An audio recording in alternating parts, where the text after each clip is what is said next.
Pagi guys, selamat hari kenaikan Tuhan Yesus ke surga. Pagi hari ini kita mau bincang-bincang sedikit. Tidak terasa waktu terus berjalan, hari lepas hari, minggu, bahkan bulan.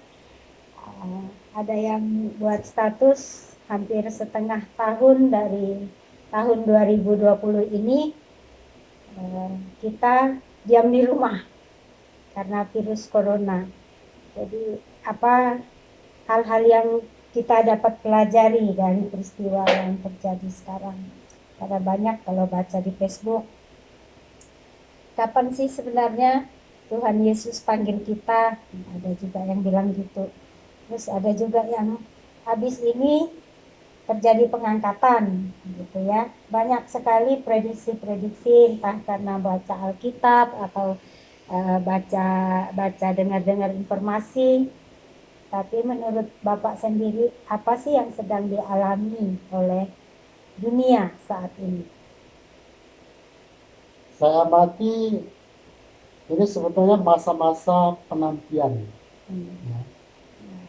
Kenapa? Karena di dalam uh, akhir dari perjanjian lama ada satu bagian yang katakan bahwa dia akan membedakan antara orang yang di dalam Tuhan dengan orang yang di luar Tuhan. Orang statusnya Kristen belum tentu ada di dalam Tuhan. Jadi orang yang di luar Tuhan dengan orang yang di dalam Tuhan itu akan kelihatan pada masa ini. Kalau orang yang di luar Tuhan, mereka akan menyalahin pemerintah. Kita ambil contoh misalnya pembagian bantuan langsung tunai BLT. Padahal sebetulnya dia masih mampu, gitu ya. Karena kita baca di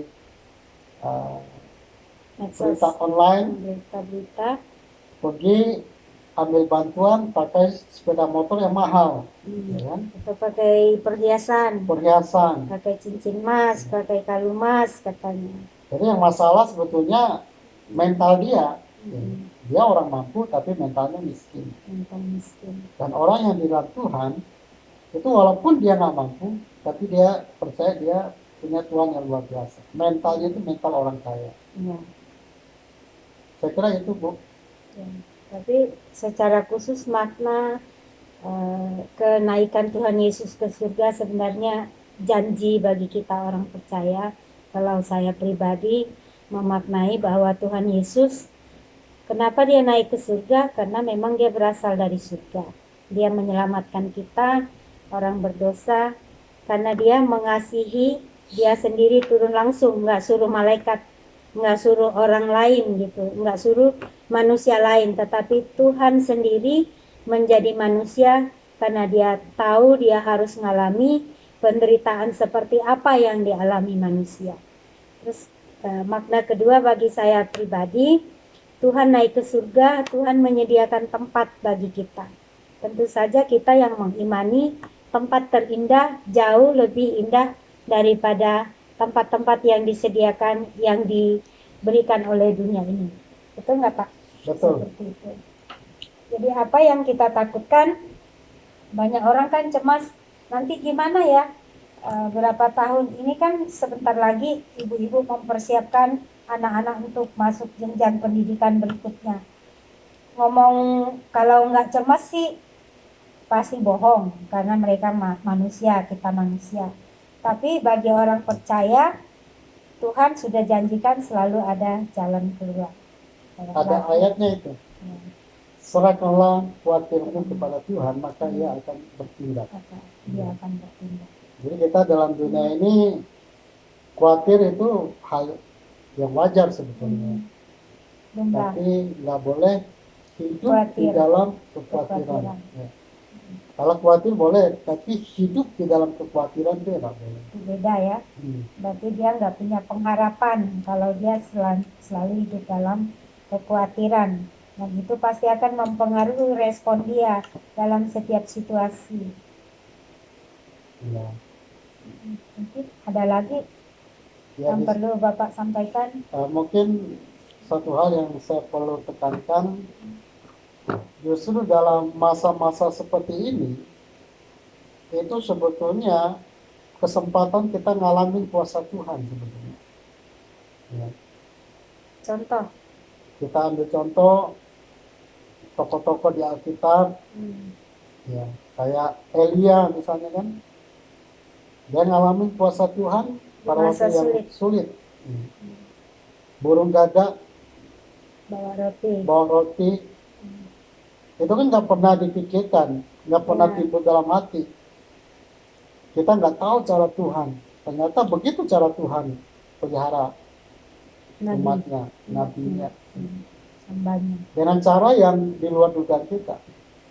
Misalnya setelah selesai itu dia pergi ke Sarfat ya, ya.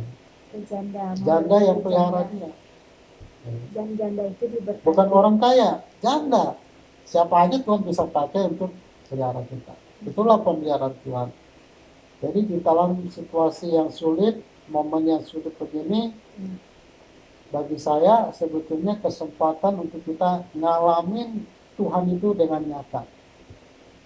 Jadi Tuhan tuh mau bukan kita dengar dari orang, tetapi kita sendiri ngalaminnya. Itu yang Tuhan mau. Saudara-saudara, tetap setia di dalam Tuhan, tetap berharap, jangan khawatir, jangan takut. Dunia memang sedang ditampi, ya, mulai dari gereja-gereja. Sekarang sedih sih, kita nggak ibadah udah berapa minggu, sampai dari habis tahun baru sampai sekarang sudah kenaikan Tuhan Yesus. Ya, kita sempat merayakan Natal bersama-sama. Setelah itu momen-momen dalam gereja itu semuanya online. Ya, kalau ada sinyal ya, bagi orang-orang di kampung, ya mereka nggak ada sinyal kayak kita, nggak ada pulsa, nggak ada kuota. Apa yang terjadi? Sementara instruksi orang harus diam di rumah, mau di kampung, di desa.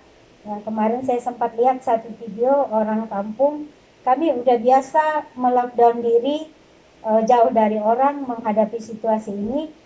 Mereka nggak bisa hanya berpangku tangan diam di rumah. Kalau cuma diam di rumah, nggak ada bantuan, apa yang mereka makan? Dan mereka pergi ke pondok di ladang, ini suku Dayak, jadi mereka bisa cari makan di pondok.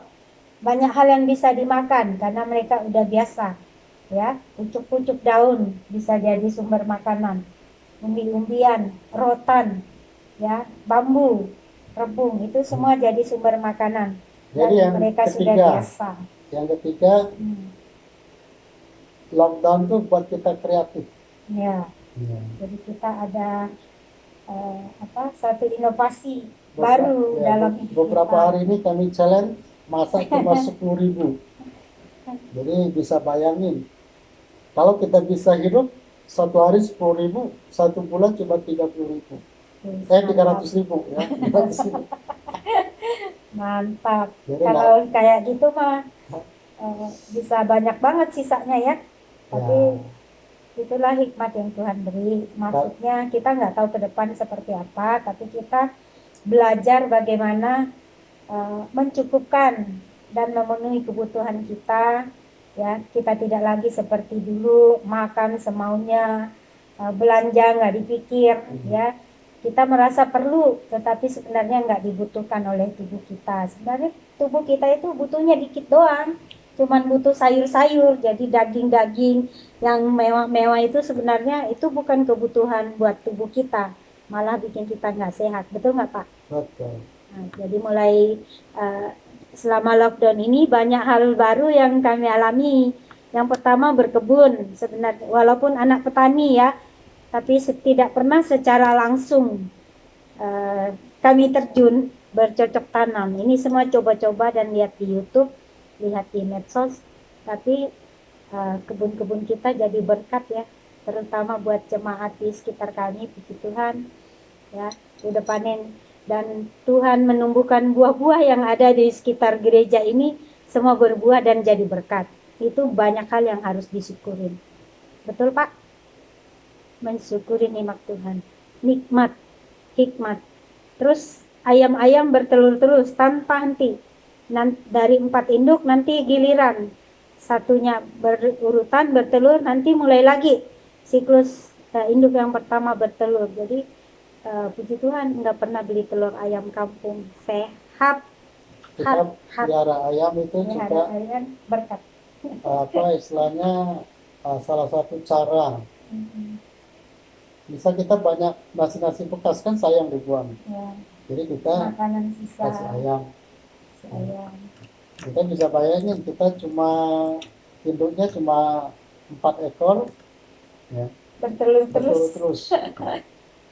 Bayangin kalau misalnya 100 ekor, wow, bisa bayangin. Jadi ibu-ibu jangan gengsi, ya. Pelihara ayam di Pelihara rumah, ayam di rumah. dagingnya bisa dimakan, telurnya juga Keluarga bisa sehat. dimakan, keluarga sehat. Dulu kita nggak kepikir, kita juga hidup modern lah ya. Aduh ngapain sih piara-piara ayam, pengen makan ayam aja kita bisa beli gitu. Tapi sekarang semua sulit. Mungkin itu salah satu yang bisa kita pikirkan sebagai ibu rumah tangga, sebagai karena kita di lockdown ya pelihara ayam menghasilkan. Apalagi kalau punya lahan yang luas, piara bebek itu cepat, telur bebek itu banyak gunanya ya. Untuk kita yang tinggal di daerah, kita masih bersyukur, kecuali teman-teman kita di Jakarta. Nah, tapi saya lihat banyak teman-teman yang di kota-kota besar berkebun, ada dapat inspirasi ya berkebun dengan gampang, dengan mempergunakan pot-pot bisa menghasilkan juga. Siapa yang di internet banyak sih ide-ide ya, usaha, ada ide usaha yang bisa dicoba. supaya kita nggak hidup dalam kemalasan ya, mengeluh terus nggak ada gunanya juga. Kita mengeluh nggak dapat bantuan, banyak sekali orang berteriak ya di medsos itu, aduh ini dampak corona ini bukan cuma orang miskin, kita juga kena dampak gitu, usaha jadi nggak bisa. Tapi kalau kita mau berkeluh kesah, mau harapin pemerintah ngurusin kita, nggak sanggup ya. Kitalah yang masih bisa, kita masih punya tenaga, ada hikmat yang Tuhan beri, beli bibit sayur, tanam ya. Dalam waktu berapa minggu udah menghasilkan. Kalau sawi-sawi kangkung itu 2 minggu udah menghasilkan ya. Kalau kangkung di kolam banyak, udah bosan kita makan. Kita punya sayur-sayur, apalagi pucuk labu, aduh udah bosan. Terongnya udah panen berapa kali ya, udah memberkati banyak orang. Kita Wow, hari ini berbincang paling lama. ya, Sampai oke. jumpa. Thank you, Tuhan Yesus memberkati.